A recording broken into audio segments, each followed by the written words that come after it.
originally Thank You Economy, my new book, which I hope all of you buy 4 copies of, was going to come out in January, and I was planning actually not speaking at South by this year because I was kind of thinking like, I didn't want to just keep pounding, and I didn't want to just keep talking all the time, and but then obviously with the book coming closer, and then as I felt like there was more things that I wanted to talk about, I decided to speak this year, and so you can't imagine how humbling it is to have people tell you that your talk last year was one of the best talks, or they couldn't wait. So before I get into it, I just want every person in this room to know how much it means to me that you're here. I know a lot of people are wrapping up, a lot of people have gone away. You're getting towards the tail end of South by, and for you guys to take the time on this beautiful day outside to coming here means a lot to me, so thank you so much.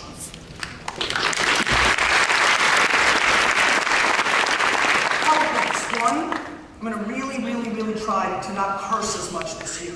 So that's number one. Number two, I really want to do a lot of Q&A again. And I don't think you guys can see it, but there's a mic in the middle here. And I'd really like to do as much as possible. Last year, you might have been here, it was almost all Q&A. This year, I have a few things I want to say first. And I highly recommend, unless you're catching a flight, to stay to the end of this talk, because it's about to get gangster up in here. So if you have a question at any point, please go up to the mic, and I'll kind of almost maybe stop. If I'm riffing, I'll keep going, but I really do want to do a lot of Q&A. How many people here had a chance so far? I know it only came out on Tuesday, but how many people here have either started or read the Thank You Economy? Raise your hand.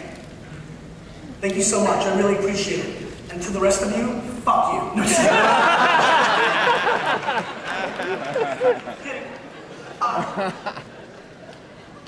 So what is the Thank You Economy, right? When I was thinking about writing this book, a lot of you, let me backtrack, a lot of you know that I signed a 10-book, 7-figure deal with HarperCollins, and we've talked a lot about that at length before Crush It came out. What a lot of people didn't know was that there was an out in that contract, and so I actually don't have to write any more books.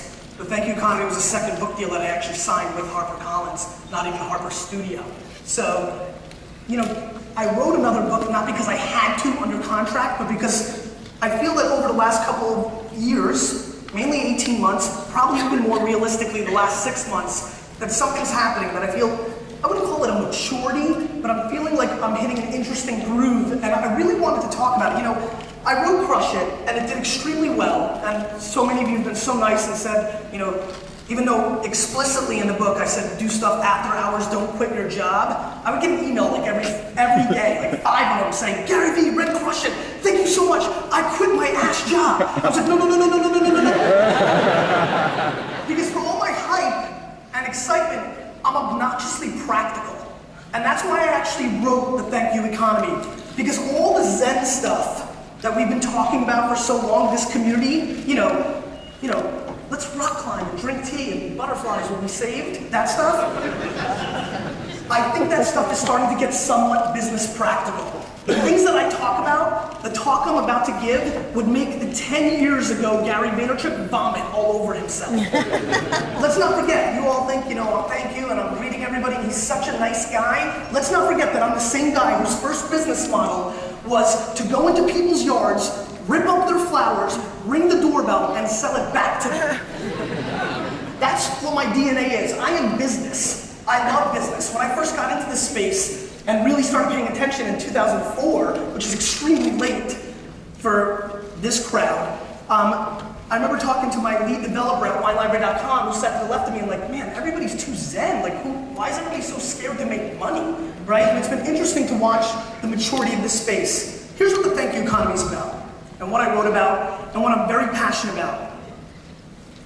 And this is the most educated crowd that I can talk to, right? Like, I do a lot of talks, and people don't even think that things like Twitter or Facebook can mean anything for business, and whether you think social, and the word media screwed up the whole game, and we'll get into that, but we're living through a very interesting time. I think we're living through a massive disruption, one that we all talk about, but I think even us grossly underestimate. And here's the story. Last week I went to Toronto, and I was giving a talk. Big shout out to Toronto! Huge was fucked up. By the way, big shout out to Canada. I freaking love Canada.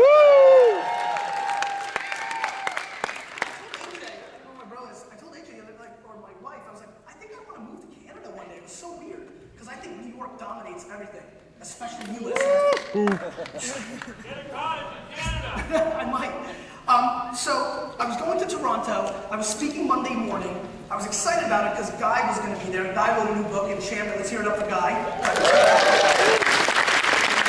So let's be honest, I want to crush Guy's face. I don't want Guy to outsell me, right? So I was like, okay, I'm going to go to Toronto, and I'm going to make everybody in Toronto know that I'm much, much better than Guy, right? I was all fired up. It was really exciting. I get to the airport, and the flight is delayed 4 hours. Everybody craps their pants out of anger.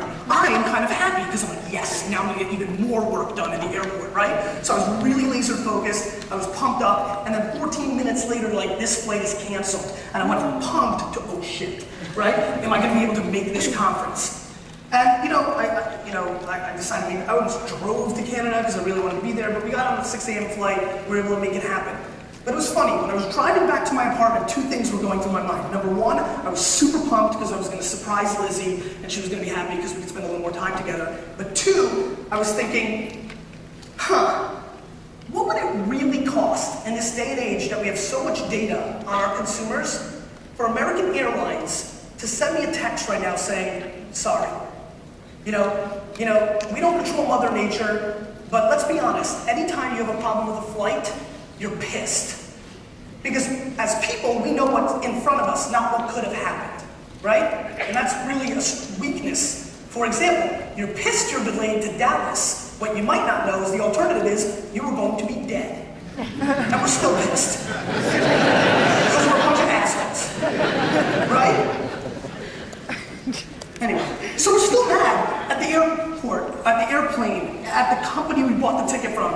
And I think about this at length. Like, why couldn't they have said, hey, and I fly every day, I'm a top customer, I want them to do it for everyone, even if it's your first flight ever. But wouldn't it be nice if they could have just said that? And what would have happened to the context? See, I'm completely obsessed with context. Context of relationship.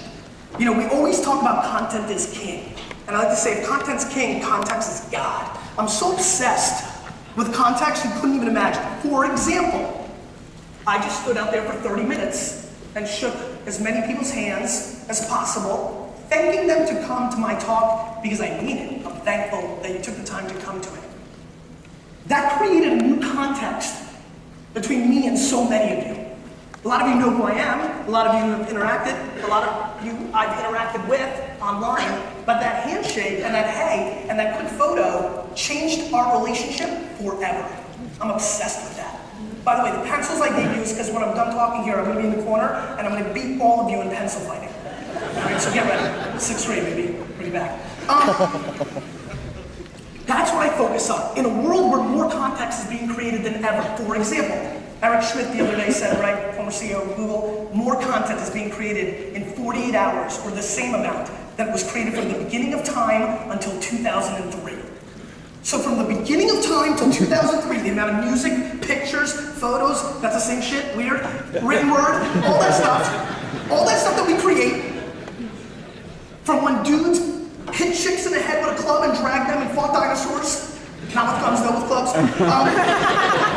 From then until 2003, that much content is now being produced in 48 hours. No wonder the kids are ADD. No wonder nothing breaks through. Of course it's noisy. Of course everything's changed.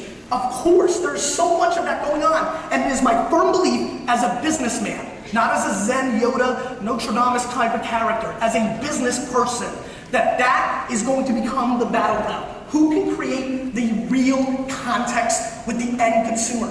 This room, I know a lot of you, and I know this space extremely well, and I know companies, this room, and every company out there, by mass percentage, is full of shit when they talk about caring about the customer. And it's not, thank you. And by the way, and this is where you gotta really look at yourself, take your camera and flip it around and find a little mirror thing and look at yourself. I hate when this space says the big guys don't get it and we get it, because nothing for nothing, sorry startups and little entrepreneurs in this room, so few of you talk about the end user and the customer. Because I every day. Here's what I hear from you. We're gonna be unmatchable next week. Or that Chris Saka and Dave McClure invested in my company, that's why you should like it. Or we're a mix between Foursquare and Quora with a little Instagram and Path. I don't give a fuck.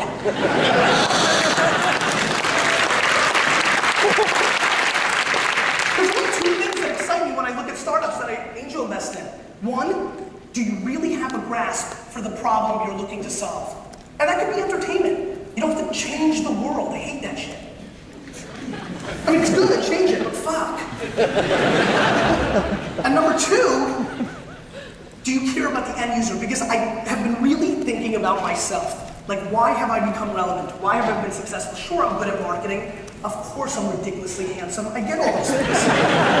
But why have I been able to break through more? And I thought about it, and I thought about it, and it really hit me, and it's crazy. That's when shit started getting real. That's when I decided AJ and I really needed to start this company called Vaynermedia to do this social strategy and community management for all these brands, because what I realized is I'm not scalable. I'm one dude, right? Me and the Biebs and Gaga, we can't scale, right? Do you like how I brand associated that? I didn't say scalable. We can't scale. But what's funny is the only reason I'm relevant is because I know Captain Bronco right here. I don't know if we've ever met. Have we in real life? Once, Vegas. Awesome. Did it get weird? Yeah, a little bit. But I know when I see him, I know him because we talk. Because we're creating context. Because we talk. There's a lot of people in this crowd that I know for a long time. When I see, Jeffrey K from Simple Geo here in the front row to support me, and this is the 17th time he's hearing me speak, two things run through my mind. One, awesome, he's gonna hear a lot of new stuff, so he's gonna think I'm smarter. And two, unbelievable, thank you.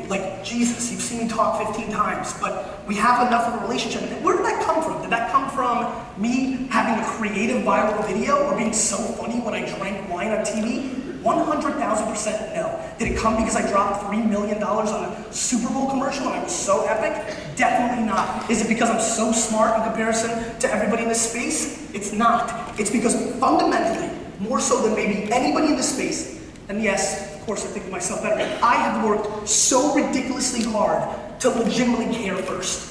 And because when we met at a panel, and then we hung out, and then we've had dinners, and then we had a jam session at Big Omaha, big shout out to Big Omaha, great conference, you should go to it. Don't sleep on the middle part of the country. Middle part of the country is crafty. When I say cowboy hat, I'm like, he thinks I think he's stupid, but I'm gonna still fuck him up. So be careful. Those Kansas guys get dangerous. Anyway, I'm just gonna name every state. Big up to Alabama! Arkansas! Yes, one, huge. You were gonna dominate Arkansas. They're gonna come back and say, yo, Bongo and Pat, and they're gonna be like, what? Awesome. Anyway. It's context, my friends. I'm telling you, and this is where I don't want to get confused. This is not Frank from Comcast. This is not the story of Zappos. If we stop and continue to not innovate in caring about the end user and keep using Zappos, and nobody loves Tony Hsieh more than I do. I have somebody delivering the books in my house. I don't even know what to do. I'm building furniture out of this fucking book. But I will die. I will die if this space decides that's the golden rule. I hope every single company in America 15 years from now looks back at what Zappos did over the last 5 years and laughs at how much they sucked. That's what the thank you economy is about. I firmly think you should clap now.